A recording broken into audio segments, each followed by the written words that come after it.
والصلاة والسلام على النور المبين سيدنا ومولانا محمد وعلى آله وصحبه أجمعين. أما بعد، مرحبا حولية الشيخ أبو بكر بن سالم، نسأل الله سبحانه وتعالى يجعلها حولية مباركة وتعود علينا وعليكم إن شاء الله سنين عديدة، مرات كرات، نحن وإياكم بأتم الصحات والعافيات، محفوظين من جميع الفيروسات الظاهرات والباطنات بجاه النبي محمد صلى الله عليه وسلم سيد السادات.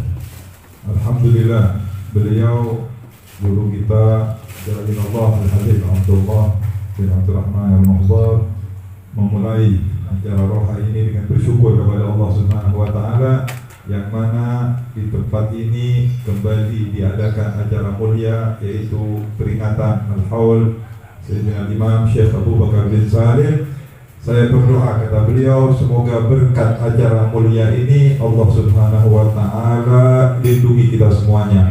Allah angkat semua penyakit, semua bala, semua virus, dan semoga kita semua disehatkan oleh Allah Subhanahu wa taala dan semua hajat-hajat kita dikabulkan oleh Allah Subhanahu wa taala. مولانا فخر الوجود الذي نشأ على طاعة الله، ومن حين ما استقر فيه التمييز وهو لم يعص الله ونشأ على طاعة الله، ولم يكن له في حياته صبوة، بل إنه من مذ صغره رضي الله تعالى عنه قد حاز أحوال أهل الكمال ونطق بكلام أهل الكمال، فهذه بدايته، وأما نهايته فلا تعد لواصف ولا تحصى، إذ لا يعرف حقيقة مولانا فخر الوجود من الأولياء إلا القليل. Sayyidina Imam Syekh Abu Bakar bin Salim sejak mulai kecilnya sudah nampak tanda-tanda kewaliannya. Bahkan sejak masih belianya, beliau itu sudah berada di dalam sifat yang sempurna, tidak seperti yang lainnya. Kalau anak-anak kecil biasanya suka bermain, biasa wajar anak kecil, tetapi Syekh Abu Bakar bin Salim sejak dari kecilnya sudah nampak sifat-sifat mulianya, nampak tanda-tanda kewaliannya. Itu masa kecilnya, masa kanak-kanaknya. Jangan tanya lagi umurnya, setiap saat, setiap waktu bertambah terus pangkatnya dan makamnya di sisi Allah Subhanahu wa taala. وكم من ولي وصل إلى حضرة الله بوسط هذا الماء، ولا نفخر وجود الشيخ بكر بن سالم. كم من ولي وصل درجات أهل الكمال بنظرة من نظراته رضي الله تعالى عنه، فإنه أوتي القلب الرحيم خلاف عن الرؤوف الرحيم محمد صلى الله عليه وآله وسلم، فقد ورث الخلافة الكاملة عن سيد الوجود محمد صلى الله عليه وآله وسلم، حتى كان له من الرحمة أن يرحم حتى العدو، حتى المبغض، حتى من جاءه ولم يعتقد فيه يعطيه ويقول له خذ يلي ما تستاهل. Berapa banyak para wali, mereka jadi wali sampai kepada Allah berkatnya Syekh Abu Bakar bin Salim. Berkat pandangannya Syekh Abu Bakar bin Salim, dilihat, dipandang, didoakan oleh Syekh Abu Bakar bin Salim, karena beliau adalah sang pemilik hati yang penuh kasih sayang, penuh dengan rahmat, dan beliau adalah pewaris sempurna Nabi Muhammad SAW. Jangankan orang-orang dekatnya, pencinta-pencintanya, musuhnya, orang yang berbuat jelek kepada beliau, beliau rahmati, beliau kasih sayangi mereka. Bahkan yang jahat kepada beliau mendapatkan curahan bagian daripada rahmatnya Syekh Abu Bakar bin Salim. ولا زال حامل لواء الدعوة من مذ برز جسمه إلى عالم الدنيا، أعطاه الله سبحانه وتعالى الشفاعة في أهل زمانه، حتى أنه يشفع في كل عاصر في أهل زمانه أدركه، شفع فيه مولانا فخر يشفع في أهل عصره كلهم رضي الله تعالى عنهم وأرضاه، ولا زال حامل راية الدعوة من ذلك الزمان إلى هذا الزمان، كما أخبر بذلك سيدنا الحبيب عبد القادر بن أحمد السقاف. Dan Sayyidina Syekh Abu Bakar bin Salim terus mengibarkan panji dakwah sejak mulai lahirnya beliau ke dunia, mulai bayinya beliau sudah berdakwah, sehingga dikatakan orang yang hidup di masanya Sayyidina Syekh Abu Bakar bin Salim, kejelekan-kejelekan mereka tidak ditulis oleh Allah Subhanahu wa taala berkatnya Syekh Abu Bakar bin Salim. Sejak mulai lahirnya beliau, selama Syekh Abu Bakar bin Salim ada di dunia, Allah berikan kepada beliau untuk memberikan syafaat kepada orang yang berada di zamannya. Dan beliau tidak berhenti setelah beliau wafat sampai sekarang. Sampai saat ini Syekh Abu Bakar bin Salim masih berdakwah kepada kita dan berdakwah kepada orang-orang yang berada di zaman setelahnya, termasuk kita. Mudah-mudahan mendapatkan daripada berkahan dan syafaat beliau. وكان من أخلاقه رضي الله تعالى عنه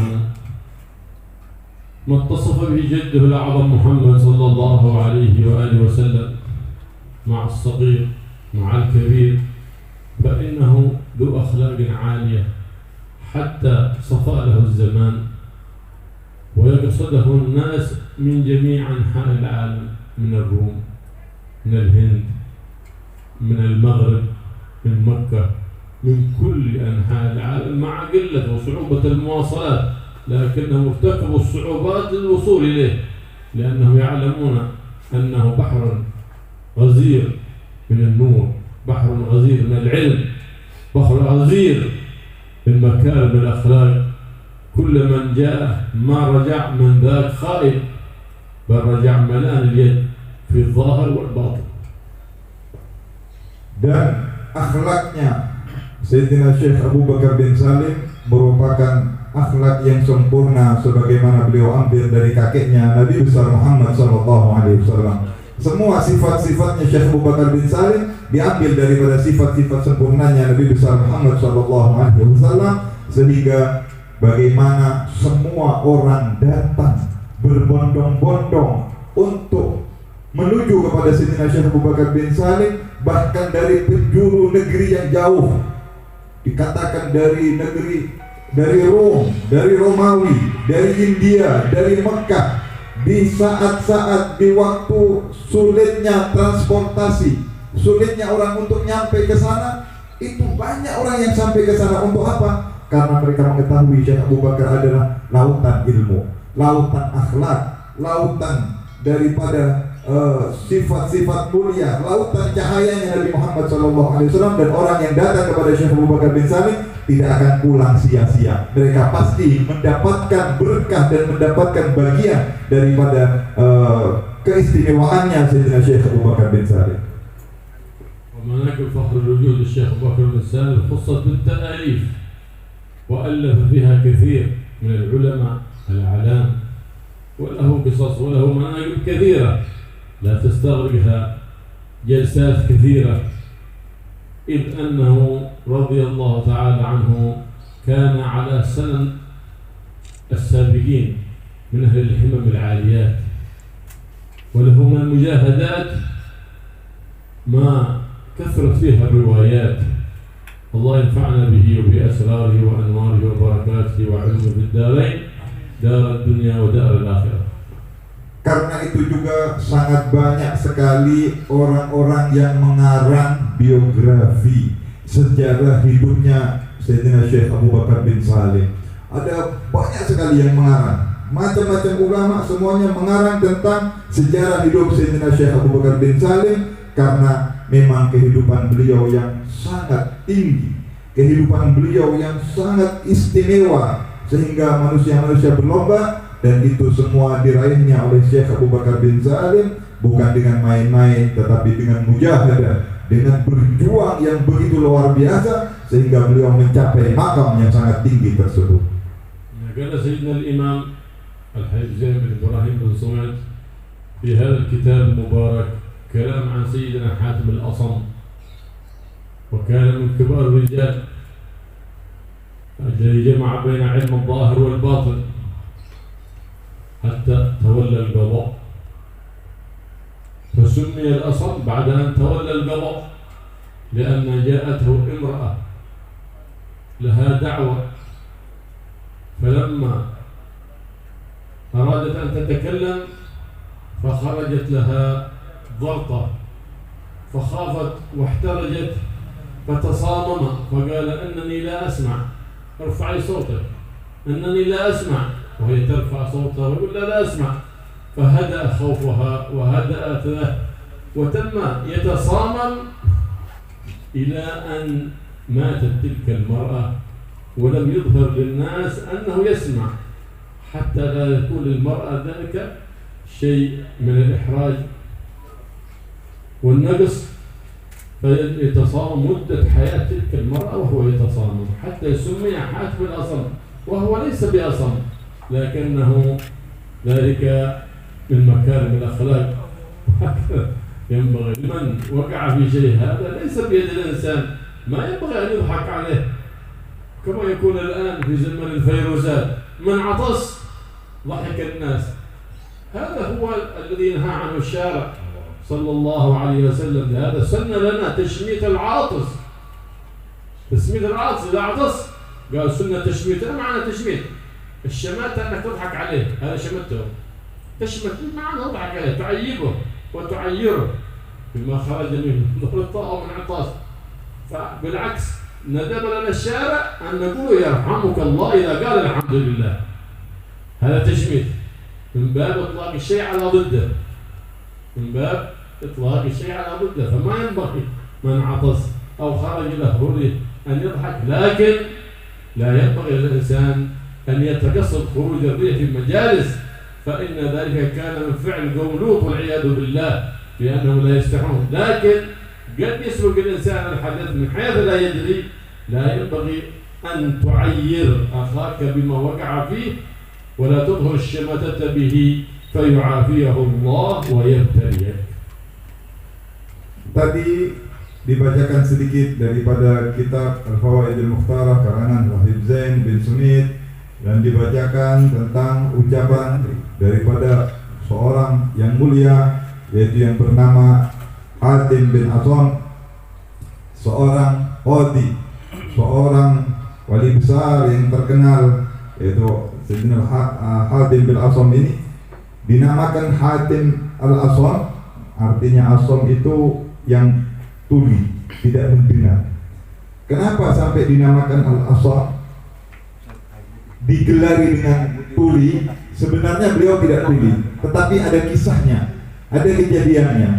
Jadi suatu saat ketika Hatim al-Asam ini sedang beliau menangani sebuah perkara, tiba-tiba seorang wanita tadi yang memiliki perkara tersebut tidak sengaja dia keluar angin dan berbunyi alias kentut.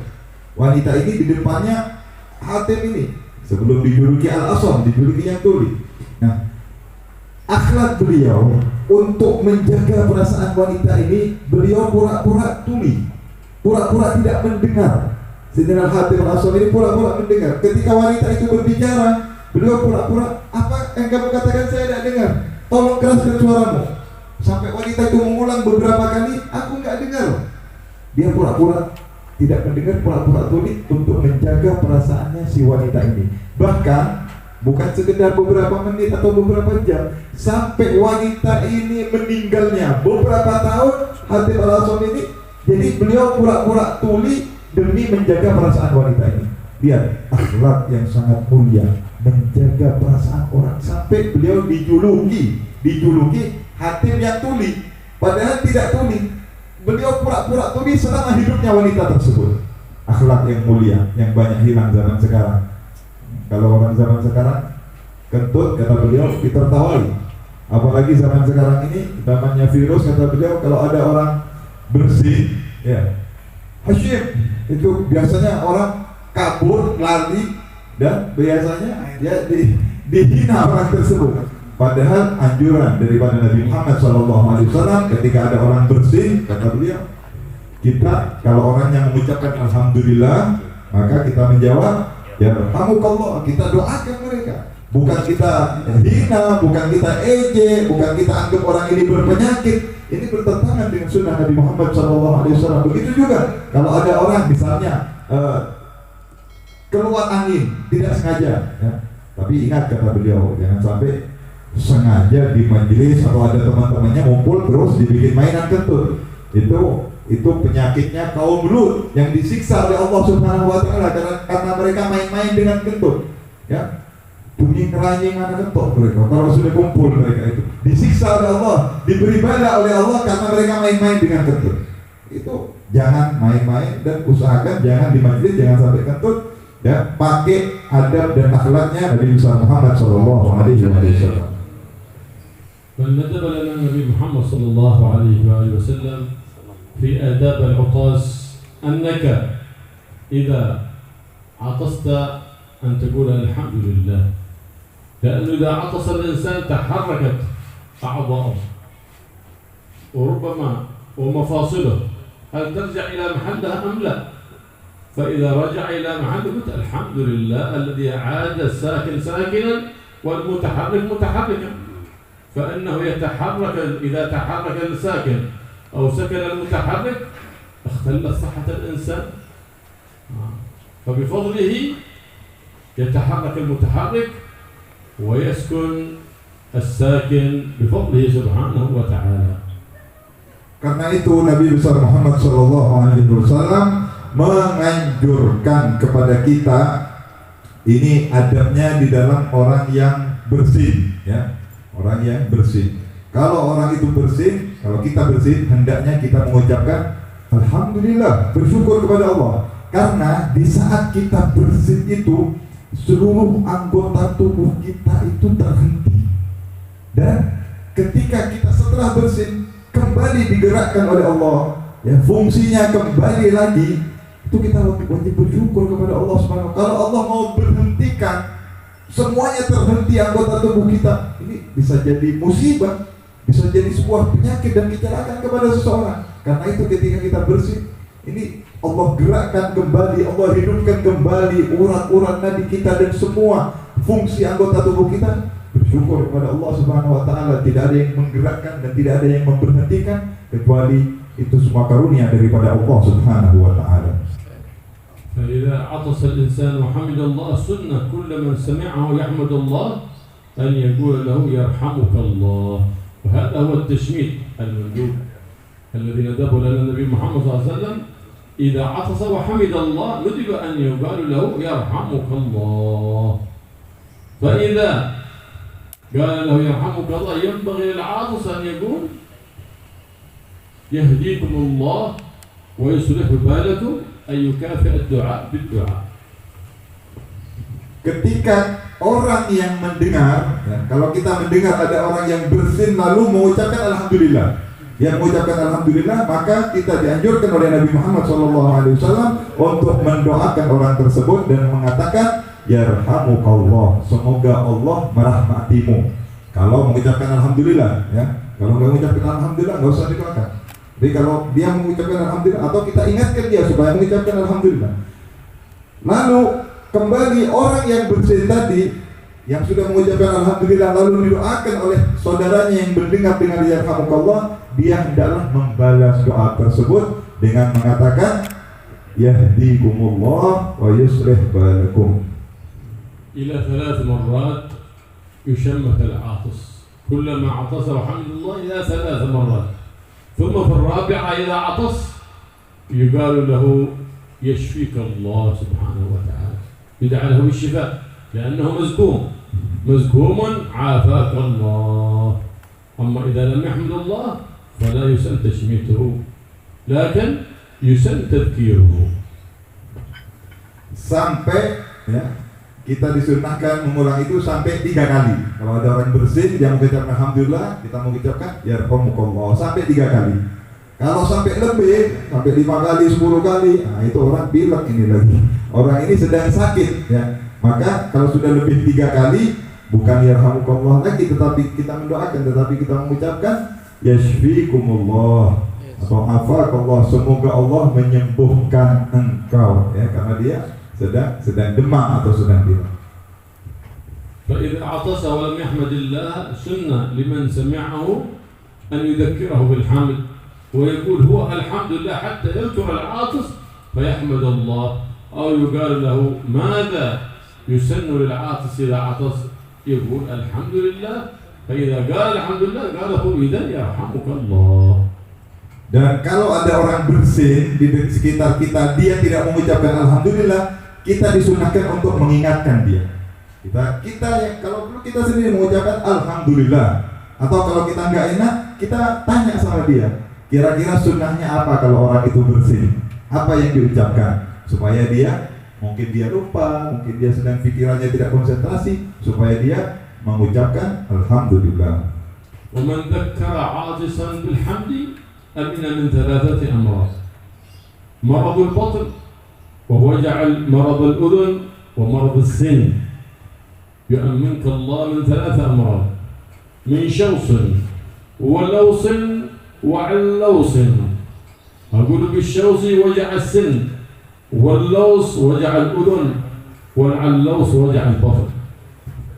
Barang siapa yang mengingatkan orang yang sedang bersin yang tidak mengucapkan alhamdulillah, atau mendahuluinya dia mengucapkan alhamdulillah, maka Allah berikan kepada orang tersebut 3 pemberian, dibebaskan daripada 3 penyakit, kata beliau. Apa itu? Pertama, penyakit perut, diselamatkan dari penyakit perut orang yang mendahului mengucapkan alhamdulillah atau mengingatkan kepada orang yang bersin. Sakit perut. Nomor 2, sakit telinga. Nomor 3, sakit gigi. Ini diselamatkan dari 3 penyakit. يقول سيدنا حاتم الأصم في هذه الحكمة: انظر إلى ما قال لا إلى من قال، أي أن يفسرها قول النبي محمد صلى الله عليه وسلم أن الحكمة ضالة المؤمن، تسمع الحكمة وتستفيدها سواء تكلم بهذا أو هذا أو هذا، لا يهمك من يقول من يتكلم، لكن من كيف الكلام، هل هو كلام الحق؟ فإن أهل الحق لا يأتون إلا بالحق. وبماذا تعرف أهل الحق؟ بنطقهم بالحق تعرف أهل الحق. فلهذا قيل يعرف الحق بالرجال لا الرجال بالحق. إذا رأيت من يتبع الحق فاعرف أنه من الحق. إذا رأيت من يتكلم بالحق لكن لا يفعل الحق اعرف أنه ليس من الحق. لهذا قيل يعرف الرجال بالحق، أي بلزوم طريق الحق، بلزومهم طريق الحق. لهذا يقول الحب علي حبشي: اعرف الحق لأهل الحق واسلك معاهم. إلى أين؟ إلى أين تسلك معاهم؟ في طريق التقى حيث ما ساروا وراهم. فتصبر الأمل إذا أنت تتبع أهل الحق ابتغاء مرضات الحق وطلبا للحق، فإنك ما دمت على الحق فأنت تمشي في سفينة النجاة إلى بر الأمان في الدنيا وفي البرزخ وفي الآخرة.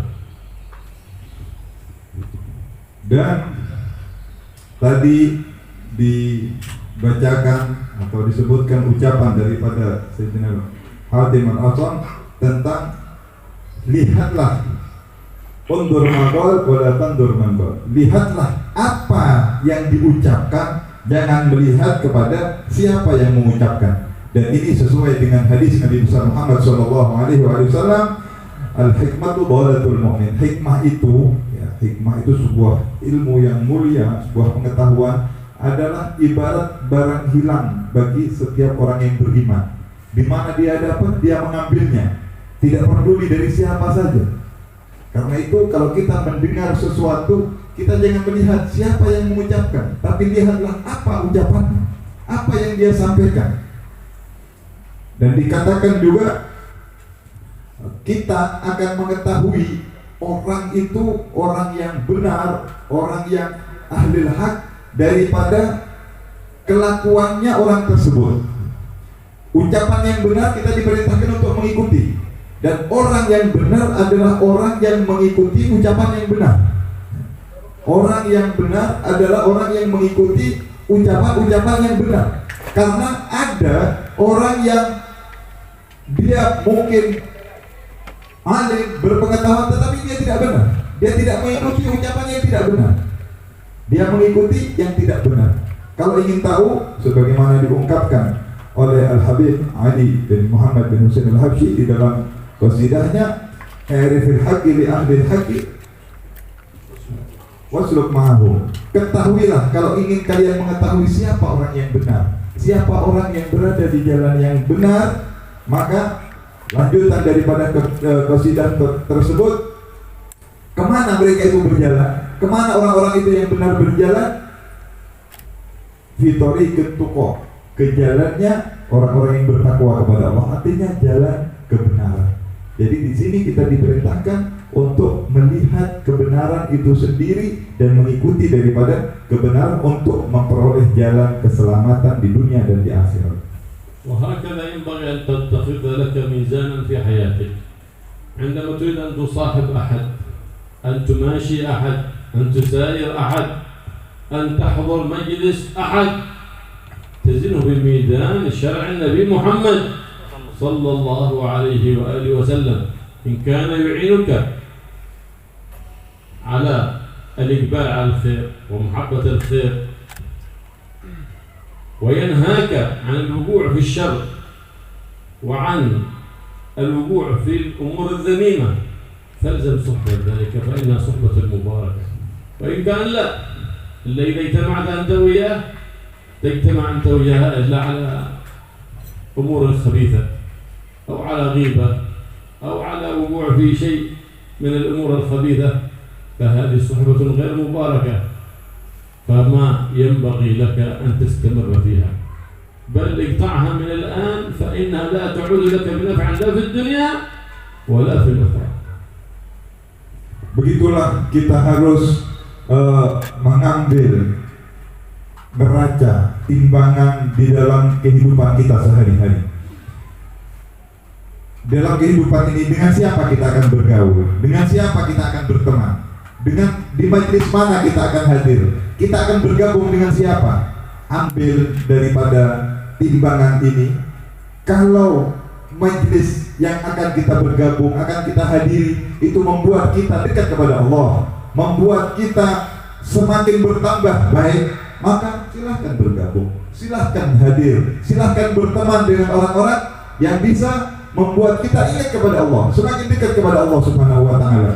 Tetapi sebaliknya, kalau kita bergaul dengan seseorang yang akan hanya mengajak kita untuk riba, untuk berbuat dosa, berbuat maksiat, maka itu akan membawa kita menuju kehancuran dan kecelakaan. Jauhi dia.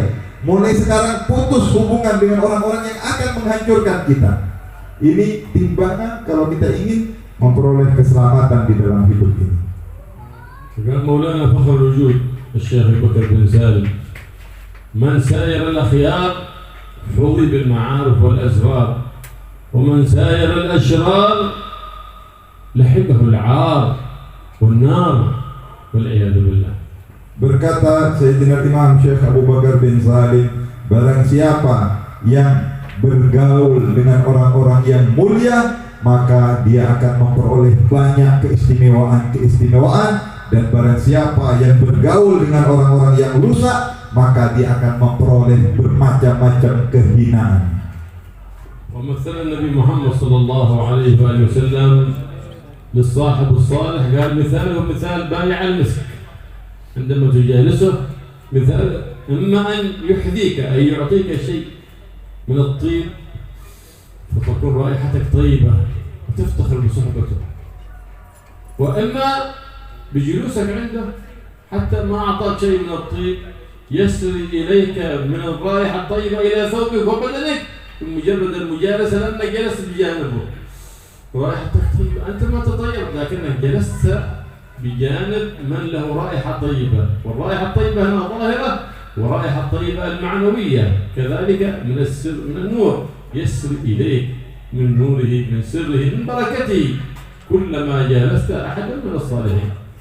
Karena itu Nabi besar Muhammad SAW beliau memberikan perumpamaan orang yang bergaul dengan orang yang baik, orang yang berkumpul berteman dengan orang yang baik, seperti orang yang duduk dengan penjual parfum, penjual minyak wangi.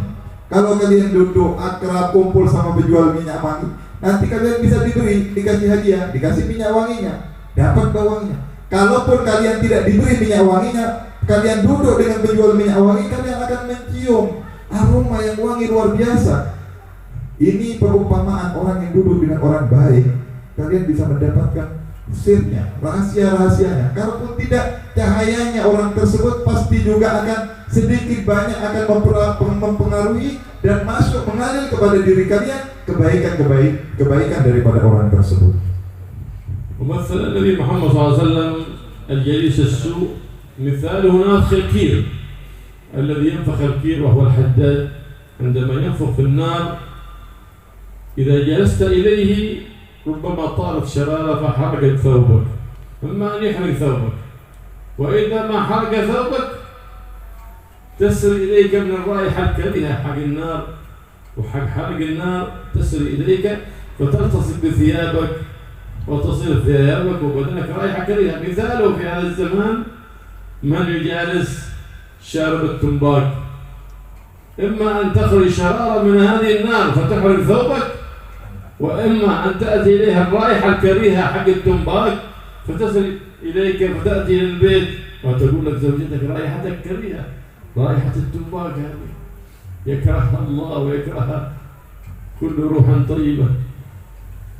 ما تحبون رائحة التنباك السلف الصالح، بل أن روحهم لا تدخل في مكان يشرب فيه ذلك العود الخبيث. Dan contoh orang yang bergaul dengan orang yang jelek, Nabi memberikan permisalan, perumpamaan. Contohnya seperti orang yang duduk bergaul dengan tukang las. Tukang las itu kalau ngelas pasti ada percikan-percikan api. Kalau kalian duduk di dekat mereka, itu apinya bisa kena kepada baju kalian, bisa lubang baju kalian, bisa rusak pakaian kalian. Kalaupun kalian tidak terkena percikan apinya, baunya yang tidak sedap itu kalian akan terkena daripada baunya itu. Ini kata beliau juga sama dengan orang-orang yang dulu, dengan orang yang jelek, sedikit banyak dia akan dapat daripada kejelekan-kejelekan orang tersebut. Dan seperti di zaman sekarang, contoh di zaman kita ini kata beliau, kalau kita duduk dengan orang-orang yang lagi nongkrong, ngobrol, rokokan, yang bisa. Walaupun kita nggak merokok, baju kita pasti bau rokok. Kita pulang ke rumah, sudah 1-2 jam istri kita pasti mendengar, kok bau rokok kamu? Ya kan? Walaupun kita nggak ngerokok, tapi kita duduk kumpul dengan orang yang ngerokok. Dan merokok ini kata beliau salaf tidak menyukai. Baunya rokok tidak disukai oleh ulama-ulama kita terdahulu, para aulia. Malaikat juga nggak suka daripada baunya rokok. Nggak masuk malaikat itu ke rumah kalau ada bau rokok. Allah yahfazhu wa iyyakum. Amin ya Rabb. Kulli khuluqin dhamin wa yuwaffiqna litahalli bi kulli khuluqin hamidin karim wa yuwaffiqna li suhbatil akhyar wa yaj'alna wa iyyakum min jumlatil akhyar. Semoga Allah jaga kita daripada setiap perbuatan-perbuatan yang jelek, dan Allah hiasi kita semua yang hadir di sini dengan akhlak-akhlak mulia, akhlakul karimah, dan Allah Subhanahu wa taala masukkan kita kepada rombongan orang-orang yang baik, orang-orang yang dimuliakan oleh Allah Subhanahu wa taala. ولهذا قال النبي محمد صلى الله عليه وسلم في الحديث: المرء على دين خليله فلينظر أحدكم من يخالل فإن سيرتك بتكون سيرة صاحبك. إن كنت من الأخيار وسيرت حل الشرف فإنك بتتغير إن طال الزمن وإن قصر، وإن كنت من الأخيار من الأشرار وسيرت الأخيار فتصير من الأخيار وبتحسب من الأخيار إن طال الزمن وإن قصر. Karena itu Nabi besar Muhammad SAW mengatakan manusia itu sebenarnya agamanya orang itu tergantung daripada siapa teman duduknya, siapa teman dia bergaul, sedikit banyak kalau kita bergaul dengan orang-orang yang baik, kita akan menjadi orang baik. Walaupun kita orang jelek, kita orang rusak, katakan kita ahli maksiat, tetapi kita selalu duduk dengan orang yang baik, cepat atau lambat kita akan mendapatkan perubahan daripada pergaulan kita dengan orang-orang yang baik tersebut.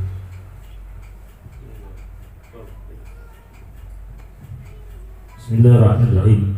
Kana al-Imam Ali Zainal Abidin radhiyallahu anhu yatakhadal khalqa hatta yati Zaid bin Aslam yujalisuhu wa yaqulu yanbaghi lil ilmi ay yuttaba haythu kan innama yajlisu ar-rajulu ila man yanfa'uhu fi dinihi. Intaha.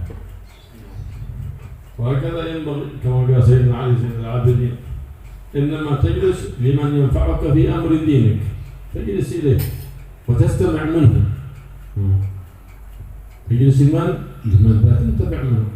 أما تجالس أو تحضر مجلس لا يعود إليك بنفع لا دينية ولا دنيوية، فذلك مجلس خسارة. لكن ما يعود لك نفعه أي أنك تجالس من ينهضك حاله وينفعك قاله. إذا تكلم استفدت من كلامه، وإذا فعل رأيت فيه الهمة فاستكسبت الهمة من مجالسته، فتخرج من ذلك المجلس وأنت عندك همة في الطاعة، عندك نية في ترك المعصية، عندك همم كبيرة. فمجالسة أهل الهمم وأهل الطاعات تزيد الهمة في الطاعات، ومجالسة أهل الدناءات والنفوس الراقصات في المعصيات تنقص الهمم وتدنو حتى يقع في البلاء والعياذ بالله. Begitulah nasihat Imam Ali Zainal Abidin kepada kita semuanya. Hendaknya kita menjaga dan selalu berada di tempat yang kita bisa mengambil manfaat, di majlis-majlis yang kita bisa mengambil manfaat. Janganlah kalian hadir di majlis kecuali yang di mana majlis itu kalian memperoleh manfaat. Kalau nggak ada manfaatnya kalian jangan hadir. Dari ucapan yang berada di majlis tersebut kalian dapat manfaat, dan dari apa yang kalian saksikan, kalian lihat akan membuat kalian bertambah semangat untuk ibadah kepada Allah Subhanahu wa taala. Tambah ketaatan kalian kepada Allah, maka di majlis yang seperti itu hadirilah. Di majlis yang bisa membuat kalian semakin dekat kepada Allah, bergabunglah. Sebaliknya, kalau seseorang, kalau kita kumpul dengan dia, hadir bersamanya, akan membuat kita semakin hina, membuat kita berbuat dosa, maka jauhilah majlis-majlis tersebut yang akan membuat kita semakin lemah dan tidak taat kepada Allah Subhanahu wa taala. Maka putuslah hubungan dengan mereka dan jangan dekati orang-orang tersebut. المؤمن الصادق عندما تسمع بأخباره تحبه، وعندما تأتي وتجالسه يزداد حبك له، لأنك تنظر في أفعاله أن الخبر الذي سمعت عنه قليل في حقه، والمنافق بالعكس، الذي أخباره طيبة ولما تيجي تجلس عنده شوف ماشي من الأخبار اللي سمعتها عنه حقيقة، لا علم صادق ولا عمل ولا سريرة حسنة أبدا، ما شاء الله. وقد ابتلينا بهذا الزمان بكثير من أولئك الناس تجدهم في السوشيال ميديا ما شاء الله الكلام المنمق والمرمق والعبارات الطيبات، ثم إذا يوم من الأيام جالسته أو خالطته لم تعرف له حقيقة من ذلك الكلام الذي كنت تسمعه.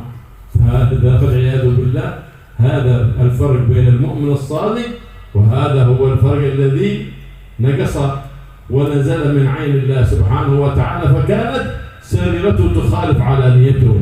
لا أقل إن المؤمن أن يكون سريرته مع علانيته سماء، إن لم يستطع أن تكون سريرته أفضل من علانيته فليجعل سريرته تساوي علانيته. فلهذا ينبغي الإنسان دائما في الدعاء لله سبحانه وتعالى يقول اللهم اجعل سريرتي خيرا من علانيتي واجعل علانيتي صالحة.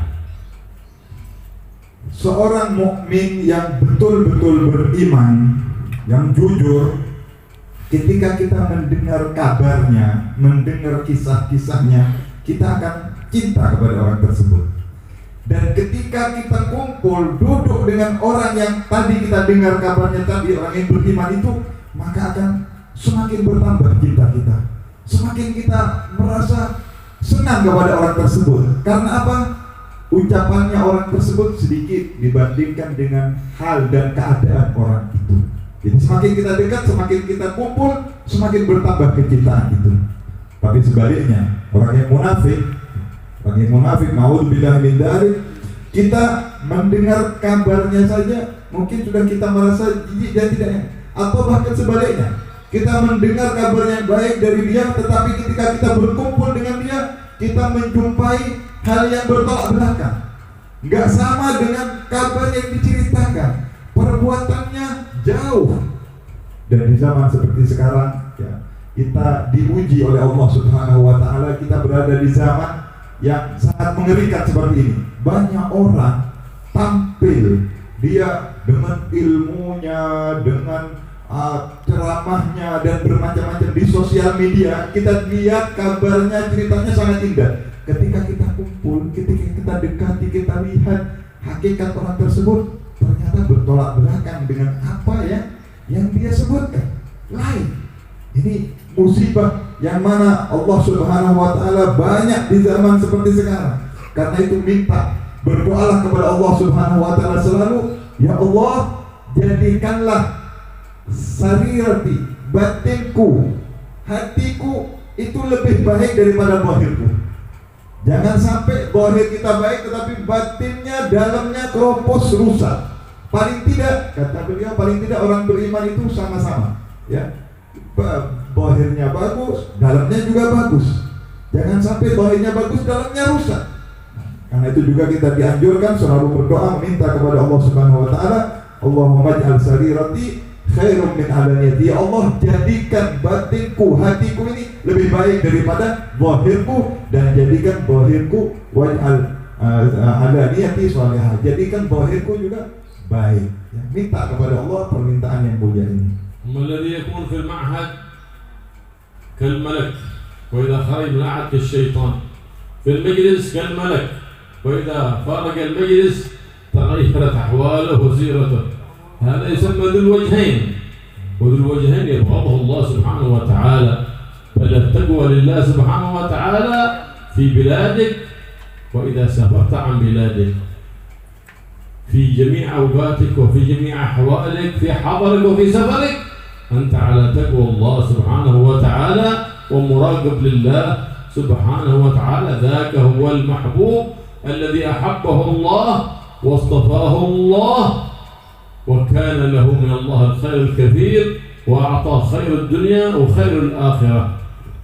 Adapun orang yang di pondok, ketika dia belajar dalam pondok seperti malaikat, kalau sudah pulang ke rumahnya, ke kampungnya, seperti iblis, seperti setan perbuatannya.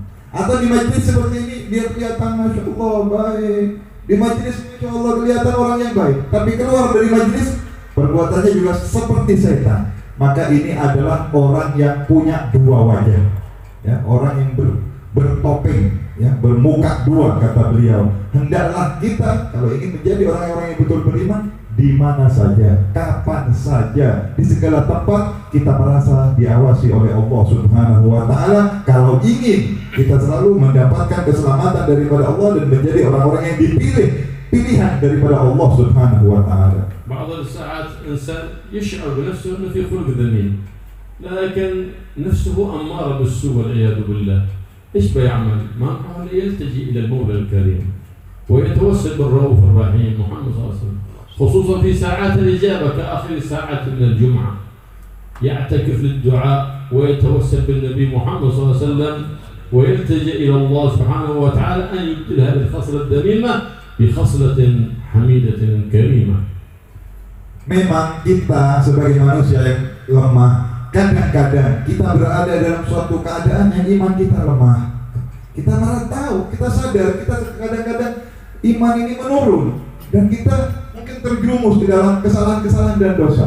Sebagai orang Islam yang benar, Di saat seperti itu hendaklah kita kembali kepada Allah Subhanahu wa taala, banyak berdoa kepada Allah, minta kepada Allah Subhanahu wa taala, serta kita memohon bertawassul berkat Nabi besar Muhammad sallallahu alaihi wasallam agar Allah Subhanahu wa taala berikan kita hidayah, Allah selamatkan, Allah kembalikan lagi kita supaya kita menjadi orang-orang yang baik dan di waktu-waktu mustajab seperti saat ini, yakni akhir Jumat di akhir-akhir di hari Jumat sore seperti menjelang maghrib seperti sekarang ini termasuk waktu yang mana doa kita dikabulkan oleh Allah Subhanahu wa taala. Kita mohon kepada Allah Subhanahu wa taala. وينبغي في هذا المجلس كذلك أن يبدأ من قبل المغرب بساعة حتى يتحرى ساعة الإجابة فيجتمعون على الصلاة على النبي محمد صلى الله عليه وسلم والدعاء لله سبحانه وتعالى ليتحرى ساعة الإجابة في تلك الساعة، فإن السلف الصالح يجتمعون في هذه الساعة،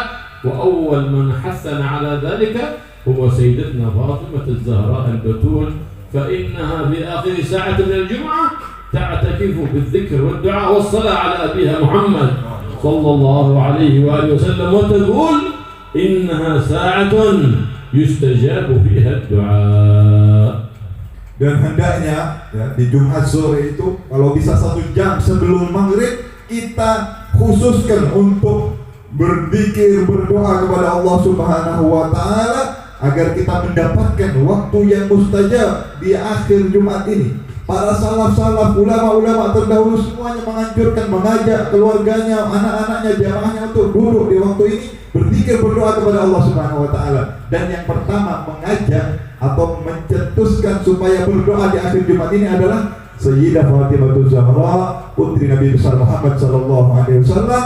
Sayyidah Fatimah menggunakan waktunya Jumat sore ini untuk berdoa kepada Allah, dan Sayyidah Fatimah mengatakan di dalam akhir Jumat ini beliau beriktikaf, berdoa dan berselawat kepada ayahnya Nabi besar Muhammad sallallahu alaihi wasallam, dan mengatakan Sayyidah Fatimah di sini ada waktu yang dimana doa yang dipanjatkan tersebut tidak akan ditolak oleh Allah Subhanahu wa taala.